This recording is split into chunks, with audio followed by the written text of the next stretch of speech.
This is our second or our late planting of cantaloupes and watermelons. It's coming along pretty good. There's not any fruit laying out here yet that I see. Same deal with the squash. We got pretty decent weed control in this field, and we got pretty decent weed control in the soybeans.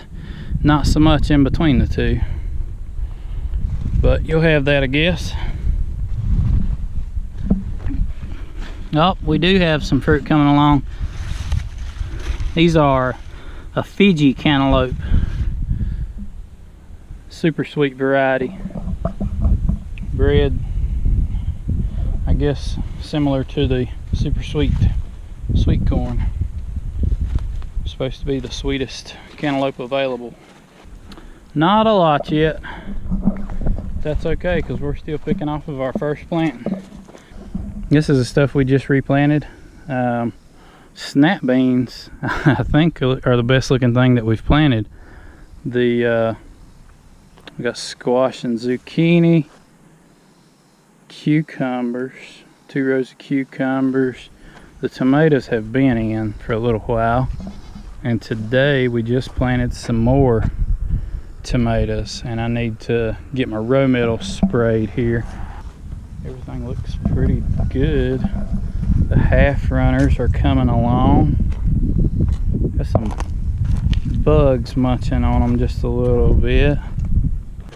And the tomatoes, for this point in the game, the tomato plants are looking really healthy. A lot of times when you're nearing the end of the crop, as you can see, these determinate tomatoes, I mean, they're called determinate tomatoes because it's predetermined how tall they're going to get and how much they're only going to get so tall, and they're only going to put out fruit to the top of the plant. Whereas an indeterminate, just like an indeterminate soybean, is like these heirlooms over here that are 2 feet taller than the trellis they're on. They're indeterminate because they'll grow until they're no longer supported, and they fall over and then they quit.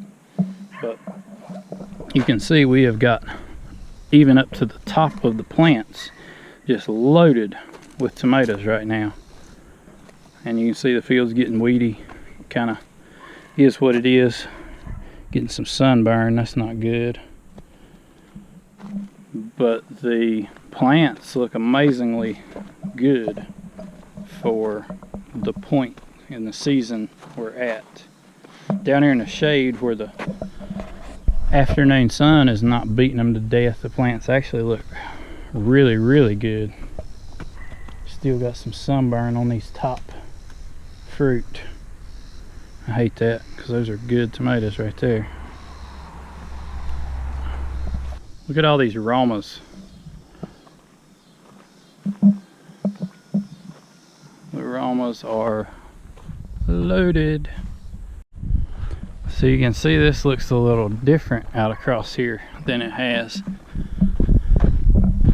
It may have been a poor decision on my part, but this is where we're going to plant the strawberries.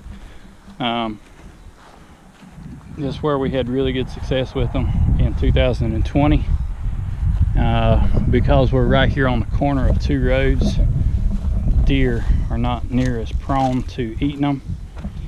And the poor decision was, I thought I'd plant sweet corn, get a crop of sweet corn off of this before we planted strawberries. And not thinking about the amount of residue that it would leave if I came in and bush hogged it.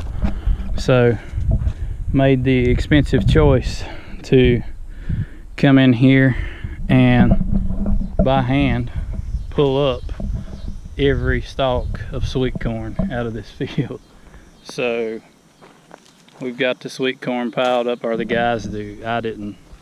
I pulled up 25 plants to make sure that it could be pulled up, but they've got it all piled up here. We're gonna come through and throw it on a trailer and take it to the hogs, and we're about ready to plant strawberries. I need to look down here. What I have done in the past that's worked really well is we're going to expand the strawberries, make the rows longer than they were last year.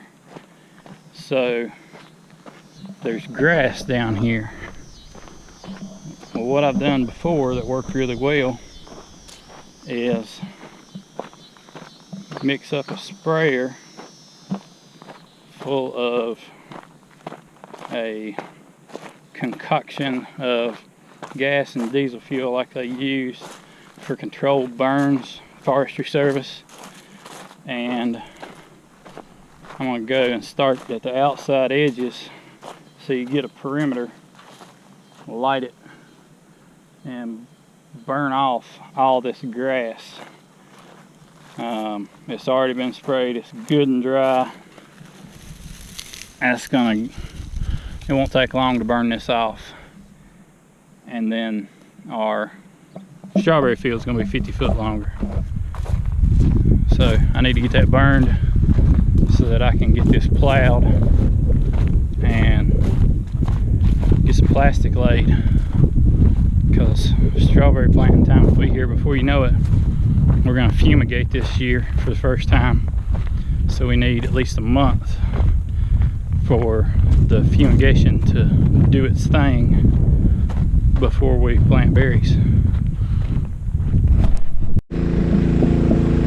Alright, we got some water running on them young crops. Let's go across the county, see what those look like over there. Have I mentioned it's hot?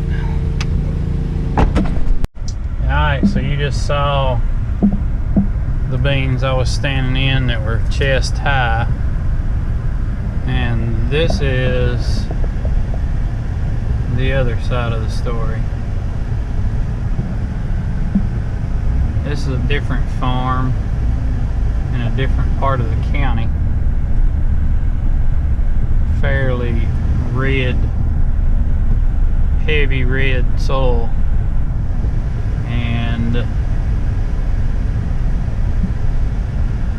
the deer pressure in this field is a big part of the problem. You can see right here all the top leaves on these plants, and it's really all the way across the field. You can see there's just little sticks. That is a product of our friend the white-tailed deer. They haven't gotten the rain they needed in this particular spot, but the biggest problem is the deer won't let them get knee high. We had this problem in another field here last year, so I thought that I would solve the problem by just not planting that particular field in soybeans, and I planted it in pumpkins instead. So the deer just moved to where the soybeans were and started mowing them. And I mean, this field ranges from up there close to the road where the deer are not going to mess with them as much, so they're nearly canopied over. And these look like this. Pretty pitiful. And this is the field I was talking about that had so much deer pressure last year, so this year we planted in pumpkins. And clearly we just haven't gotten the rain right here, because I'm fixing to take you to another couple of fields that the soybeans and the pumpkins were planted on the same day that this field and the field of beans we just walked through were planted, and let you see for yourself the difference. Field of beans here. Up at the road, you can see they don't really look as good as they could, but they are over knee high, and out there in the back they're ankle high. Now the total loss pumpkins that I just showed you were planted the exact same day as these pumpkins. They received exactly the same treatment, same amount of fertilizer. Everything has been exactly the same, other than these are probably at a disadvantage because this field was so rough that I had to disc it down before I planted. So this field got worked. So the other field had a rye cover crop on it, so it should retain water much better than this one. This one's going to dry out faster. So this is the pumpkin update, and I'm going to take you and show you some soybeans that were planted the exact same day as those ankle-high soybeans. I have found some jack-o'-lanterns on my way across the field that are setting fruit. Right there. And check this out. Boom. Alright, so here's some beans on a rented farm that were planted exactly the same day as the ones I just showed you that are ankle high. They look really good.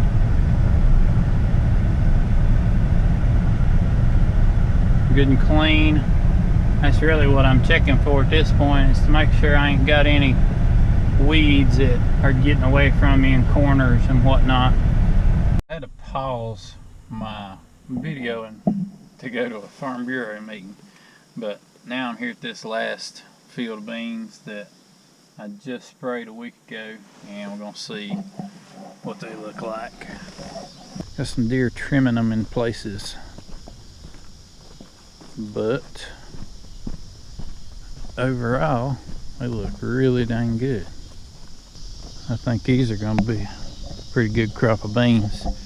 This is actually in a creek bottom here.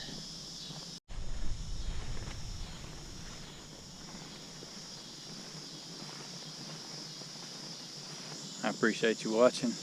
I'll see you next time.